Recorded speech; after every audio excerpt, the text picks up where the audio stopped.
I can't stop crying. I frequently hear this in my sessions with grievers in my private therapy practice. What's important to recognize is that grief brings a sense of loss of control. Loss of control is grief. I'm Joe McRogers. Welcome to Grief Support That Works. I'm glad you're here. The last video that I made was about those who were worried that they weren't crying while grieving. But today we're going to explore those who feel that they cannot stop crying.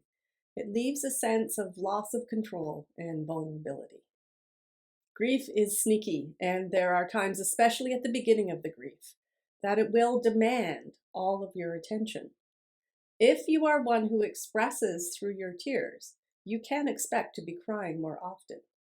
If tears are new to you, then in grief you're going to feel even further out from any sense of control. This is the normal range of tears. No tears to monsoon tears. But first, let's normalize tears. While emotional tears appear to be uniquely human, research tells us that most other mammals and birds display distress calls when they are separated from their mothers. This reaction is often immediate and appears to require no previous learning. So please note that our tears are our natural distress calls. Even if you find yourself crying more often than you normally would, this might actually be productive. A 2019 literature review found that emotional crying often sparks an increase in our sympathetic nervous system, which addresses our fight, flight, freeze, or fawn responses. And by the time we're done crying, our parasympathetic nervous system has clicked in, and some sense of relief, control, and grounding can be restored. So this suggests that crying may actually be helpful. However, where the concern starts is when the crying doesn't bring relief, when it feels so out of control that it is unresolvable, never ending, and we feel constantly under siege.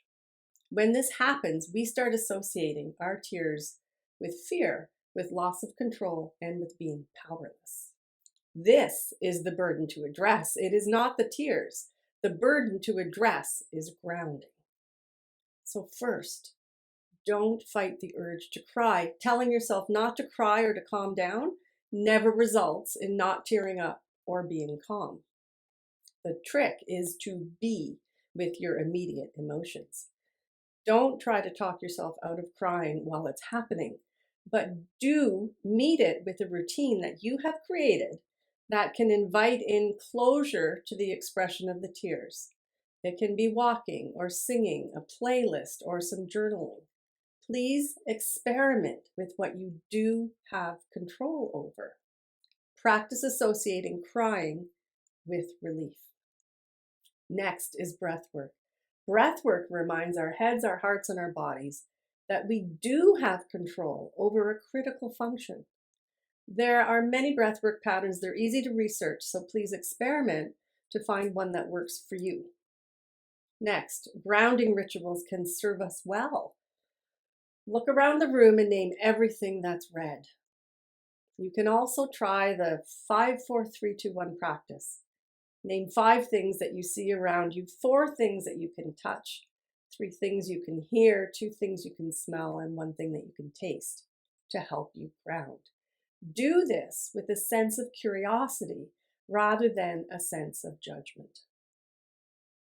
Easing ourselves out of a crying spell is never about denying our emotional state, but meeting it with awareness of what we can control. It will take time and exposure and rehearsals and experience until you can find and trust your own sense of power and control while crying. Be careful with your comparisons of yourself to others. Your own grief is your own grief, and your own tears hold no relevance to anyone else's tears. I firmly believe that your tears are a testimony to the love you hold for the person who died.